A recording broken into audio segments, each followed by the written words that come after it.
Thutha wa gukirirwo ni mwaho wa mung'ethaniro o hamwe na Kenya kundu gutiganite ni undu wa thabari iria ohete cia nja wa bururi kuma riria twikire mutongoria wa bururi makiuga thabari ici ni cirathukangia mbeca cia muingi.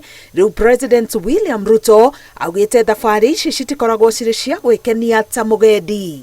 Mimi nikitoka Kenya, mimi siendi kazi ya utalii, mimi naenda kazi ya wananchi wa Kenya, kwa sababu najua nimechaguliwa kwa kazi gani. President arauga kwa ihinda riri thabari ici ni cirehete umithio bururi-ini na makiria hari kumathira mbeu njithi mieke ya mawira mabururi-ini maria mekiranire ngirimiti na Kenya. Lazima tupange ajira ya vijana wa Kenya. Tumekubaliana vile vile na huyu mama wetu Bore, yuko hapa, waziri wangu. Tumekubaliana na huyu Bore ya kwamba tuna sign bilateral labor agreements ili to export labor ya Kenya.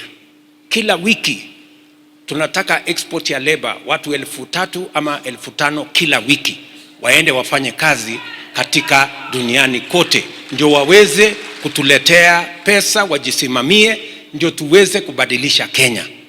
President arauga riu ni arariria thabari cia guthie mabururi-ini matiganite na itanya ria kuhunia muhuko wa bururi. Nimekuwa Saudi Arabia last week. Huyu waziri wangu amekuwa pale kwa balozi wa Saudi Arabia kwa sababu kuna vile tulikubaliana. Rais wa Ujerumani alikuwa Kenya karibu miezi 3-4 iliyopita. Leo usiku mimi naenda Ujerumani kwa sababu alituahidi ya kwamba tutapata nafasi ya ajira watu 200,000. Lazima niende nipange hiyo kazi. President aritia ari mwana wa Sotik county ya Bomet kuria athiete mahoya maria marehete dini itiganite hamwe. Ngiribotera Inooro TV, Getwa Karo Kinyugo Mwaura.